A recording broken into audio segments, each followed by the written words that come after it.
Shalom saudara, mari kita tunduk kepala, kita mau berdoa.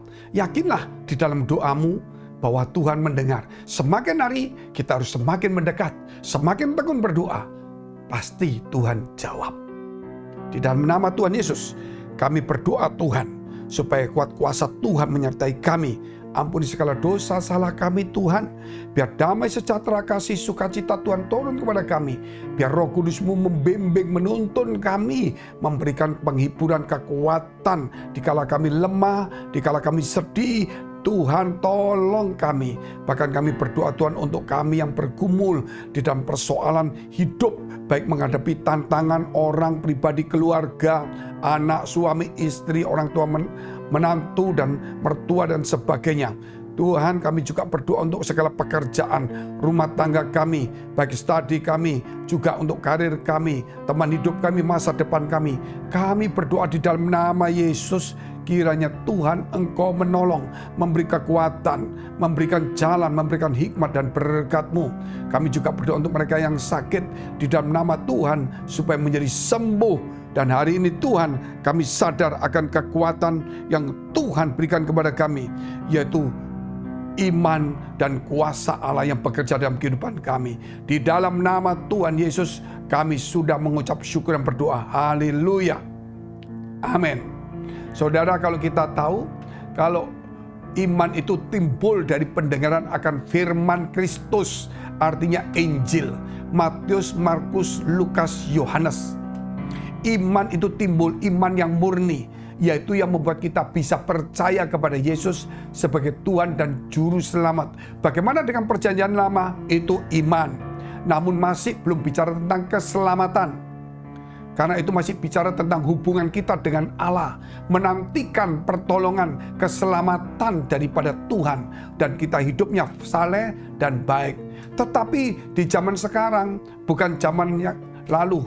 Itu saudara, kita tahu bahwa Yesus sudah datang di dunia. Dan dia telah menggenapi dan menyempurnakan hukum Taurat. Sehingga kita tidak di bawah hukum Taurat, tapi di bawah hukum kasih. Kalau orang yang tidak percaya Tuhan, dia tetap di bawah hukum Taurat. Sebab itu Yesus katakan, tidak bisa firman itu ditiadakan. 1.1 koma saja, dia tidak bisa dihapus. Lebih mudah langit dan bumi itu lenyap daripada 1.1 koma firman Allah dihapus. Demikian Taurat tidak dihapus. Karena Taurat itu digunakan bagi orang yang tidak mau percaya kepada Yesus. Hukum-hukum itu. Namun bagi orang yang percaya Yesus, saudara, kita pindah dari hukum Taurat kepada hukum kasih karunia. Karena apa saudara? Karena kita sudah ditebus, kita beriman kepada Yesus. Karena Yesus telah menggenapi hukum Taurat itu, telah membayar daripada semua hukuman dari hukum Taurat itu. Bahkan juga Yesus telah menyempurnakan semuanya. Sebab itu saudara yang dikasihi Tuhan, kita harus membaca firman Kristus, menimbulkan iman. Dan iman kemudian bekerja menghasilkan kuasa yang luar biasa. Sebab itu kita akan melihat firman Tuhan di dalam 2 Korintus 10 ayat yang keempat. Karena senjata kami dalam perjuangan bukanlah senjata duniawi, melainkan senjata yang diperlengkapi dengan kuasa Allah yang sanggup untuk merentukan benteng-benteng. Saudara melihat ini, kata-kata ini, senjata kami ya, bukan senjata jasmani duniawi, tetapi senjata rohani, yaitu dengan kuasa Allah untuk apa? Merentukan semua benteng-benteng. Benteng-benteng itu pendapat, serangan, godaan, fitnaan, kritik-kritik dan sebagainya. Itu kita harus hadapi dengan kuasa Allah dan kita menang. Sebab itu saudara yang dikasihi Tuhan, firman ini mengajarkan kepada kita, mari gunakan senjata rohani kita. Jangan senjata jasmani. Kalau dunia harus membawa senjata, polisi, tentara harus membawa senjata. Ketika dia, saudara, saat dia mulai melakukan tugasnya, dia menangkap orang, orang itu melawan, mengeluarkan pisau. Maka polisi terpaksa dia mengeluarkan senjatanya, pistolnya, tembak ke atas. Orang itu pasti menyerah. Kenapa? Dia punya senjata. Dan kita, saudara, senjata kita bukan senjata jasmani duniawi. Senjata kita itu kuasa Allah, yaitu firman dan iman yang timbul dari firman itu. Itu harus dipertajam iman kita. Iman kita harus semakin diteguhkan. Iman kita harus semakin diperkuat dengan membaca firman Allah dan melakukan firman Allah. Sehingga kita nggak usah minta, kuasa Allah bekerja. Sehingga ketika ada satu masalah, saudara, kita sadar kalau kita ada kesulitan, kita menghadap Tuhan, tolong, itu kuasa langsung bekerja. Saudara, sehingga saudara jangan tahan-tahan lagi. Kalau saudara rumah kita didatengin oleh penjahat, para penjahat, saudara, terus kita bingung, kita mengeluarkan senjata, dia begitu banyak orangnya. Apa yang kita lakukan? Kita mungkin berteriak minta tolong. Mungkin tetangga mau keluar takut juga. Kita telepon ke petugas. Petugas datang membawa senjata. Mereka lari semuanya. Kita, saudara, punya kekuatan. Tapi kekuatan kita terbatas. Teman kita terbatas untuk menolong kita. Tetapi surga akan mengirim pasukannya, kuasanya, kasihnya, mujizatnya, berkatnya, kesembuhannya, damai sejahteranya, kebenaran firman-Nya itu terutama, dan kesucian itu diberikan, maka kuasa roh jahat itu hilang semuanya. Sehingga kita, saudara, boleh menikmati. Sebab itu hari ini sebagai orang percaya kita punya senjata. Senjata kita itu ya doa, tapi doa tanpa iman tidak bisa. Nah, iman tanpa firman tidak mungkin. Jadi kita harus, saudara, doa kita dengan iman. Iman harus dengan firman. Nah, firman harus dilakukan, dibaca dan direnungkan. Supaya menghasilkan sesuatu yang dahsyat di dalam diri kita. Sakit pun, persoalan apapun juga, yakinlah Tuhan sanggup menolong kita. Meruntuhkan semua benteng-benteng dari para musuh atau para lawan kita. Kita lihat dulu Efesus pasal 6 ayat yang ke-12 sampai 13. Karena perjuangan kita bukanlah melawan darah dan daging, tetapi melawan pemerintah-pemerintah. Ini bukan pemerintah jasmani, karena kita nggak bicara tentang darah dan daging. Melawan penguasa-penguasa, bukan penguasa duniawi. Karena ayat dikatakan perjuangan kita bukan melawan darah dan daging, bukan melawan manusia jasmani, tetapi melawan yang dia katakan kuasa kegelapan, yaitu pemerintah-pemerintah yang menguasai angkasa, kuasa kegelapan, dan penguasa-penguasa, melawan penghulu-penghulu dunia yang gelap. Ini melawan roh-roh jahat di udara. Sebab itu, ambillah seluruh perlengkapan senjata Allah, supaya kamu dapat mengadakan perlawanan pada hari yang jahat itu, dan tetap berdiri sesudah kamu menyelesaikan segala sesuatu. Luar biasa, kita harus memakai senjata Allah, seluruh perlengkapan, supaya kita berdiri pada hari yang jahat, pada hari pertempuran, pada hari yang setan ingin menimpakan bencana, kita tetap berdiri teguh dan kita menang. Sebab itu, saudara, mari kita angkat senjata rohani kita. Kita bukan berjuang melawan darah dan daging, yaitu melawan manusia, tapi kita berjuang melawan kuasa-kuasa kegelapan, roh-roh jahat di udara, penghulu, yaitu juga pemerintah-pemerintah dunia yang gelap ini.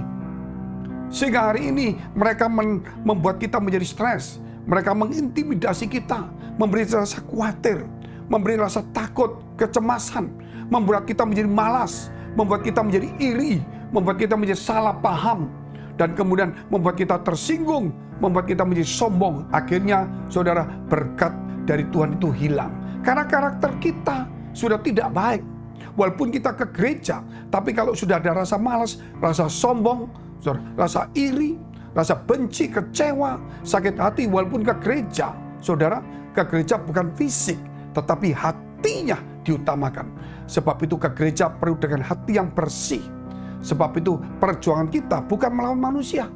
Saudara, kalau ada gereja mungkin tidak menerima kita dengan bagus, mungkin ada orang mungkin mengecewakan kita, kita tidak boleh terlalu kecewa. Karena kita bukan melawan dia, melawan setan-setan yang ada di pikiran kita. Dia itu cuma membuat kita merespon salah. Ketika kita merespon salah, tidak ada damai dalam hidup kita, maka berkat itu menjauh. Dia cuma setan memakai orang tertentu untuk menggoda kita. Padahal orang itu tidak sengaja mungkin cemberut, mungkin melihat saudara tapi tidak melihat secara jelas. Jadi orang mungkin melamun sambil melihat saudara. Mungkin melotot, saudara senyum, dia tidak senyum. Saudara pikir, oh kurang ajar orang ini. Saudara, itu belum tentu.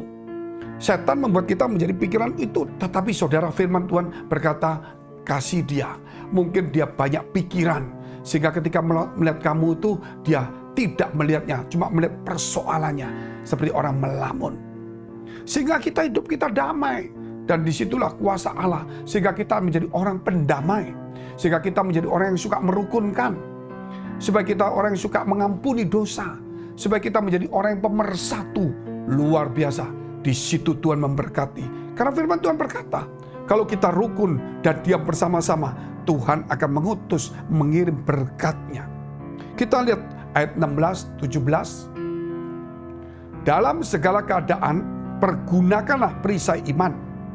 Sebab dengan perisai itu kamu akan dapat memadamkan semua panah api dari si jahat. Iman harus dipakai sebagai perisai. Karena setan melemparkan panah-panah, kekhawatiran, ketakutan, kecemasan, kebencian, iri, sakit hati, dendam, sombong, malas, arogan. Kita pakai perisai. Supaya jangan ada panah sombong masuk, panah kikir masuk, panah ego masuk, panah iri masuk, panah kecewa masuk. Hancurlah. Akhirnya saudara, rumah Allah ini, karena bukan disebut rumah Allah, tapi rumah masalah. Saudara, hidup kita adalah rumah Tuhan. Harusnya kesucian, pengampunan, kasih, damai sejahtera, persatuan, mengalah. Kita lihat terus ayat yang ke-17. Dan terimalah ketopong keselamatan, yaitu pedang roh, yaitu firman Allah. Jangan lupa, saudara, ketika kita menghadapi setan, setan akan menyodorkan kita dengan firman. Buat apa kamu ikut Tuhan? Kalau kamu mana bisa berdoa tanpa kerja? Nggak bisa. Saudara, betul juga. Saudara pasti ngomong, walaupun kita bekerja, kalau kita nggak berdoa juga tidak bisa. Seperti Tuhan ketika dicobai oleh si iblis, rubahlah batu menjadi roti. Dan itu tertulisan, kamu bisa. Tuhan ngomong itu bukan iya, bukan tidak. Bisa, memang ada.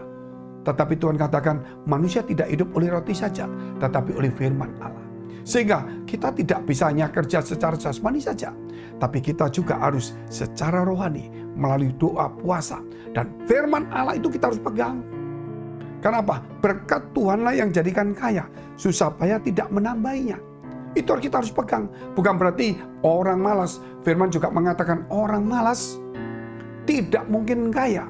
Jadi orang rajin mungkin kalau ditambah dia dekat kepada Tuhan. Kalau orang malas dekat Tuhan, nggak bisa. Karena satu bagian tidak dikerjakan. Karena firman Allah itu juga mendidik kita menjadi baik, sambil kita berharap sama Tuhan, sambil usaha kita yang lurus, yang benar, sesuai dengan jalan Tuhan. Haleluya. Mari kita tunduk kepala, kita mau berdoa. Bapa dalam surga, yang kami kenal dalam nama Tuhan Yesus, kami mengucap syukur atas hari ini. Kami berdoa untuk setiap saudara kami, teman-teman kami, saudara kekasih kami, Tuhan, orang tua, keluarga kami, pemimpin rohani kami, bawahan kami, setiap orang kami berdoa di dalam nama Yesus. Biar kami mempunyai kuasa Allah, dan iman kami semakin tumbuh, dan firman-Mu Tuhan, itu menjadi pedang dalam kehidupan kami. Biar kami memakai perisai iman untuk menahan musuh, senjata-senjata musuh yang mencoba mengganggu kami. Biar kami memakai senjata rohani, bukan duniawi. Karena perjuangan kami bukan melawan manusia darah daging, tapi mengalahkan kuasa-kuasa kegelapan. Di dalam nama Yesus, biar iman kami semakin meningkat karena kami menyukai dan melakukan firman-Mu. Dalam nama Yesus, saudara, jikalau engkau punya persoalan, pergumulan, masalah, persoalan, tantangan, dekapkan kedua tanganmu di dadamu. Apapun persoalanmu, baik itu mengenai karir, keuangan, studi, teman hidup, persaingan, dagang, apapun juga, percayalah Tuhan akan menolong. Engkau yang sakit, tumpangan tanganmu bagian sakit. Di dalam nama Yesus, jadilah sembuh. Dalam nama Yesus, jadilah pulih, diberkati. Damai sejahtera Tuhan turun. Biar kuasa Tuhan menyertai engkau, sehingga engkau menang dan mendapatkan apa yang Tuhan telah sediakan. Di dalam nama Yesus, haleluya, amin. Jika saudara masih membutuhkan pelayanan doa dan konseling, silakan hubungi nomor yang tertera. Tuhan Yesus memberkati.